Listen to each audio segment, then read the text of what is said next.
warahmatullahi wabarakatuh. Berjumpa kembali bersama saya, Yulis Afriza, calon guru penggerak Angkatan 10 Kabupaten Muara Enim dari SMP Negeri 2 Belida Darat. Pada video kali ini, saya akan melakukan demonstrasi kontekstual modul 3.1 tentang pengambilan keputusan berdasarkan nilai-nilai kebajikan sebagai pemimpin. Pada kesempatan kali ini, saya akan melakukan wawancara pada dua kepala sekolah. Yang pertama yaitu dengan Bapak Irfan Ahmad dari SMP Negeri 2 Belida Darat, dan yang kedua yaitu dengan Ibu Ayu Nisa sebagai kepala sekolah dari SD Negeri 2 Belida Darat. Selamat menyaksikan.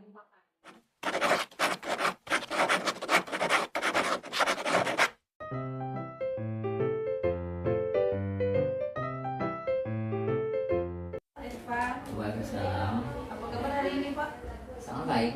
Alhamdulillah ya, Pak. Alhamdulillah. Di sini, Pak, saya ada tugas dari CGP. Guru penggerak di sini ada tugasnya mewawancarai kepala sekolah, minimal dua kepala sekolah, dan salah satunya dari sekolah saya sendiri dengan Bapak ya, Pak.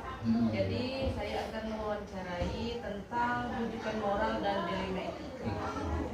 Di sini, Pak, saya ada beberapa pertanyaan. Saya akan bertanya ya, Pak.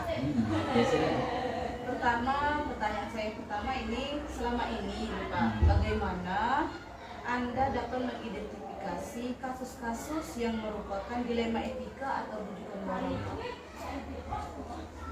Identifikasi yang pertama yang bisa kita lakukan ya, sebenarnya saya lakukan itu melihat dulu benar atau salah. Dia benar atau salah itu berarti itu rujukan moral ya, karena dia berhubungan dengan benar atau salah. Tapi kalau dia dilema etika, kita ini berhubungan dengan pilihan duanya benar semua. Jadi itu dilematis ya, karena kita yang satunya benar, satu benar. Jadi itu membutuhkan suatu pemikiran yang mendalam untuk memutuskan satu keputusan.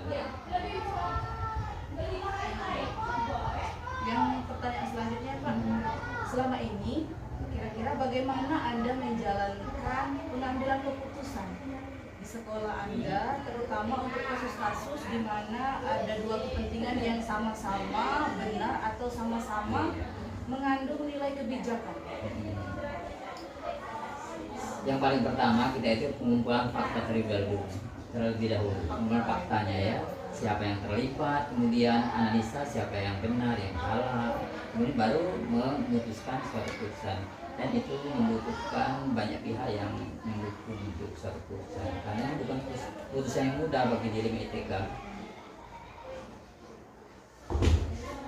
Selanjutnya, Pak, ini pertanyaan selanjutnya, bagaimana langkah-langkah nih, Pak, langkah-langkah atau prosedur seperti apa yang bisa Anda lakukan selama ini, Pak, langkah-langkahnya? Ya, pertama-tama ya, menentukan penyebab masalah. Nah, kita cari dulu penyebab masalahnya apa, kemudian siapa-siapa yang terlibat di situ. Ya, kemudian kita diskusikan dengan orang yang terlibat dengan yang kejadian penyebab masalah itu, kemudian menimbang lagi, kemudian baru memutuskan suatu keputusan. Jadi langkah yang paling awal menentukan penyebab masalahnya. Iya. Pertanyaan selanjutnya, Pak, ini hal-hal apa saja yang selama ini Anda anggap efektif dalam pengambilan keputusan pada kasus-kasus dilema etika, Pak? Yang paling itu pada awalnya itu menelaah masalah tersebut. Penelaah masalah itu yang paling efektif pada awalnya, kemudian mengambil alternatif diskusi. Ya, kita berdiskusi dengan orang-orang yang terlibat itu untuk memutuskan suatu keputusan. Jadi yang paling awal itu penelaahan atau menelaah masalah, menelaah masalahnya terlebih dahulu. Masalahnya dulu. Iya. Pertanyaan selanjutnya, Pak, ini hal-hal apa saja yang selama ini merupakan tantangan, Pak? Tantangan dalam pengambilan keputusan pada kasus-kasus dilema etika, kan pasti ada tantangan ya, Pak, dalam pengambilan keputusan itu. Kira-kira apa, Pak? Yang paling sulit tantangan itu karena itu semuanya benar pilihan. Jadi kita terus saja dalam memilih hal keduanya benar ya. Jadi kita untuk memilih salah satu itu tentu saja merupakan suatu tantangan dan kesulitan ya. Maka butuh pemikiran yang mendalam untuk menentukan keputusan yang tidak salah. Jadi di situ pada awalnya yang paling utama itu penentuan, karena itu benar semua pilihan. Jadi itu yang tantangan yang terbesar. kemudian juga bertentangan dengan hukum, bertentangan dengan peraturan. Biasanya kalau kita memilih untuk membenarkan salah satu, tetapi ini bertentangan dengan hukum.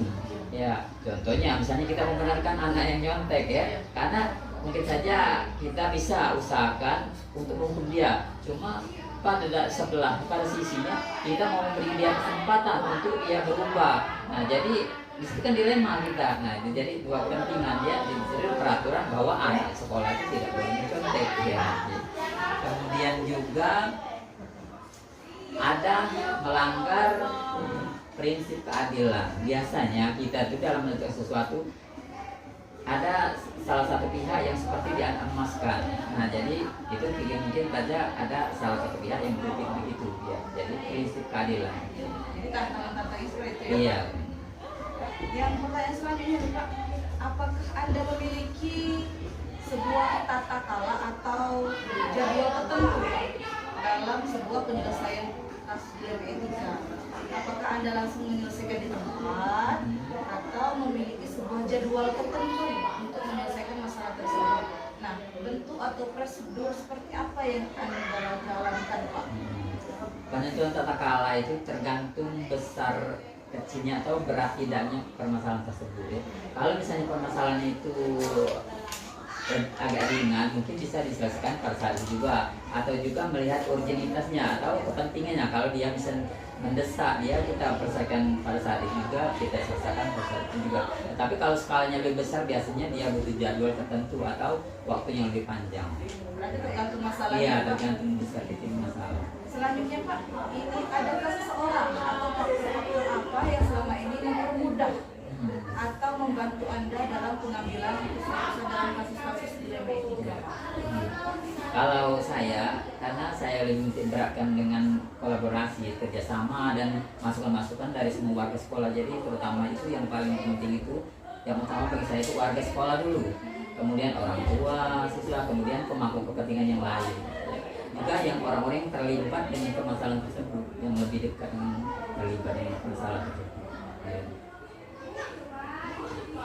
Jadi mengajak warga sekolah dan Iya. rekan lainnya. Iya. Yang selanjutnya Pak, dari semua hal tadi ya Pak yang telah disampaikan, pembelajaran apa kira-kira yang dapat Anda petik dari pengalaman pengambilan keputusan dilema etika Pak? Dari pengalaman tersebut, saya merasa secara pribadi saya merasa lebih bijaksana dalam menentukan suatu keputusan. Karena dengan mempunyai penekanan dalam masalah berat dalam masalah itu, kita bisa lebih lagi mencari solusi dalam mencari maksudnya mencari masukan-masukan dari orang lain. Jadi kita lebih bijaksana dalam itu ini. Jadi pemahaman pendewasaan diri sendiri sebenarnya. Kemudian juga setiap keputusan harus berpihak pada murid. Nah, itu kadang-kala kita sebagai guru ya, kadang-kala sulit ya, kadang-kala berat memutuskan sesuatu karena kita harus memberi kepentingan murid. Kadang kita secara egois kita lebih mementingkan diri sendiri ya. Padahal itu kadang salah seperti itu. Kadang kita sebab kita harus memikirkan kepentingan murid, bukan kepentingan guru, bukan kepentingan kita sebagai pendidik. Nah, kemudian setiap keputusan ada risiko. Kalau bisa kita bagaimana? Makanya kita mengambil keputusan itu melakukan pemikiran yang mendalam, karena kalau bisa kita meminimalisir resiko. Kalau bisa tidak ada risiko sama sekali, tapi tidak mungkin ya. Tapi sebaiknya kita bisa mengurangi risiko tersebut. Jadi membuat pembelajaran sendiri. Iya, pendewasaan dalam cara berpikir. Iya, Resiko ya Pak. iya. Saja yang bisa pertanyaan dari saya Pak untuk hari ini. Terima kasih atas waktunya. Semoga apa yang sudah kita lakukan ini ada manfaatnya ya Pak untuk kita semua, untuk sekolah kita, untuk rekan-rekan kita ya Pak. Terima kasih ya Pak. Terima kasih. Assalamualaikum Ibu. Ibu, saya dari CGP Angkatan 10 Kabupaten Muara Enim. Saya akan melakukan wawancara. Itu tugasnya mewawancarai minimal 2 kepala sekolah, maksimal 3. Nah, saya memilih Ibu salah satunya karena saya menjadi salah satu kepala sekolah dari sekolah saya sendiri, dan yang kedua saya memilih SDN 5 Mulia Darat. Di sini Bu ada beberapa pertanyaan yang saya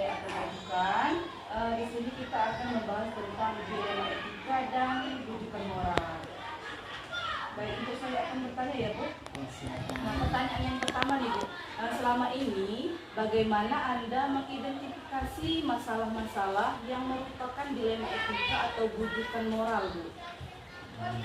Baiklah, saya melihat dari segi hukum itu kalau kasus yang melanggar hukum maka sudah tentu benar lawan salah. Namun jika masih bisa dikatakan bahwa benar lawan benar maka itu dilema. Dengan cara menganalisis apakah keputusan itu akan diambil antara benar PS salah, maka itu dikatakan rujukan moral. Nah, sedangkan benar lawan PS benar itu dikatakan dilema. Nah, di sini kami lebih menekankan pengambilan keputusan yang tepatnya kebijaksanaan, karena tidak ada keputusan yang akan di dalamnya merupakan rujukan moral antara benar PS salah. Jadi di sekolah itu ketika ingin memutuskan masalah itu lebih kepada memutuskan kebijaksanaan dilema etika ya Bu, dibandingkan rujukan moral. Baik. Untuk pertanyaan yang kedua nih Bu, saya akan bertanya, selama ini bagaimana Anda menjalankan pengambilan keputusan di sekolah Anda, terutama untuk kasus-kasus di mana ada dua kepentingan yang sama-sama benar atau sama-sama mengandung nilai kebijakan? Itu untuk mengambil keputusannya, kami di sekolah ini pertama saya sebagai kepala sekolah mengumpulkan guru-guru, dirapatkan kalau ada masalah, terus diambil keputusan. Itu saja. Jadi itu mengadakan rapat dulu ya Bu? Dan guru-guru apa masalahnya, baru dibicarakan dan diputuskan. Pertanyaan selanjutnya nih Bu, langkah-langkah atau prosedur seperti apa yang bisa Anda lakukan selama ini? Langkah-langkahnya atau prosedurnya seperti itu? Langkah-langkah yang kami ambil itu pertama, siapa yang melihat kalau kita sebagai warga sekolah itu membuat beberapa solusi keputusan. Jadi kita musyawarahkan, kita ambil keputusan apa yang kita kira-kira baik bagi mereka. Itu saja. Pertanyaan selanjutnya Bu, hal-hal apa saja yang selama ini Anda anggap efektif dalam mengambil keputusan pada kasus-kasus dilema etika? Itu kami ambil siapa yang terlihat kasus dilema dan pengambilannya alternatif, diskusi dulu. Terus kita sosok panutan untuk mengambil keputusan itu secara bijaksana. Jadi dengan mempertimbangkan situasi dan kepentingan dan melihat dari permasalahan tersebut. Jadi Ibu itu mempertimbangkan situasi ya Bu ya, atau kepentingan yang terlibat itu seperti apa. Jadi menentukan situasi dulu ya Bu. Ya. Pertanyaan selanjutnya Bu, yang pertanyaan nomor kelima ya Bu. Ini hal apa saja yang selama ini merupakan tantangan gitu, dalam pengambilan keputusan pada kasus-kasus dilema etika kira-kira? Tantangannya apa kira-kira? Itu tantangannya kita mencari keputusan yang terbaik, Ya. karena keduanya merupakan masalah yang sama-sama besar yang harus kita untungkan kedua belah pihak. Nah, di saat keputusan yang diambil kita dengan keputusan dan pihak yayasan, keputusan yang diambil itu terkadang melanggar prinsip keadilan bagi anggota yang akan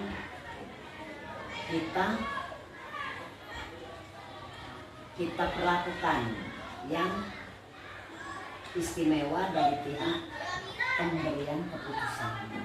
Kita memberikan sesuatu yang istimewa kepada yang ada mengambil keputusan tadi ya Bu. Pertanyaan selanjutnya Bu, apakah Anda memiliki sebuah tata cara atau jadwal tertentu Bu dalam sebuah penyelesaian kasus dilema etika? Ini misalkan apakah Anda langsung menyelesaikan di tempat atau memilih suatu jadwal untuk menyelesaikannya? Bentuk atau prosedur seperti apa yang Anda jalankan? Kalau menggunakan langsung selesaikan seperti apa? Kalau dia mengambil waktu sebenarnya seperti apa? Kita mengambil keputusan itu biasanya langsung di tempat. Tapi kita juga bisa membuat jadwal kalau seandainya kasus tersebut belum bisa diselesaikan. Jadi mengambil waktu yang lain ya Bu, kalau seandainya kasusnya ini memang berat seperti itu belum bisa diselesaikan di satu hari ya. Selanjutnya nih Bu, pertanyaan selanjutnya, adakah seseorang atau faktor-faktor apa yang bisa selama ini mempermudah atau membantu ya Bu, membantu Anda dalam pengambilan keputusan dalam kasus dilema etika ini Bu? Adakah seseorang yang mendorong Ibu atau membantu Ibu mengambil keputusan itu? Ya, pertama kita mengajak warga sekolah, terus wali murid, terus orang-orang yang memiliki kedekatan dengan permasalahan tersebut. Terus pihak yang terkait itu diantaranya berlaku dari yayasan yang perlu kita pikirkan, yaitu tokoh yang dikatakan, yang diidolakan maksudnya. Nah, terus wakil kepala sekolah berharga, wakil kepala sekolah, keluarga dan pihak yang menjadi dalam sesuatu permasalahan itu. Ini pertanyaan selanjutnya Bu, dari semua hal yang disampaikan di pembelajaran apa yang Anda petik dari pengalaman Anda mengambil keputusan dilema etika? Pengalaman Ibu ketika mengambil sebuah keputusan dalam dilema etika itu apa Bu kira-kira? Ya, kita belajar ini mengambil kebijaksanaan dalam menganalisis sebuah permasalahan untuk dijadikan pertimbangan atau penyelesaian. Terus pengambilan keputusan itu harus dilaksanakan sesuai dengan nilai kebajikan dan berpihak pada moral murid. Setiap pengambilan keputusan itu pasti akan memiliki resiko. Maka dari itu kita bersama mengambil keputusan yang paling minimalisir resiko yang akan kita kerjakan. Jadi ketika itu ya Bu yang bisa ambil dari pembelajaran mengambil keputusan dilema etika seperti itu. Jadi Ibu menjadikan bijaksana dalam mengambil keputusan seperti itu ya Bu. Terus mengambil setiap mengambil keputusan pasti akan memiliki resiko, benar ini. Itu saja Bu yang saya tanyakan. Terima kasih atas waktunya. Semoga apa yang sudah kita jalankan hari ini mendapatkan semangatnya ya Bu. Terima kasih Bu Ayu.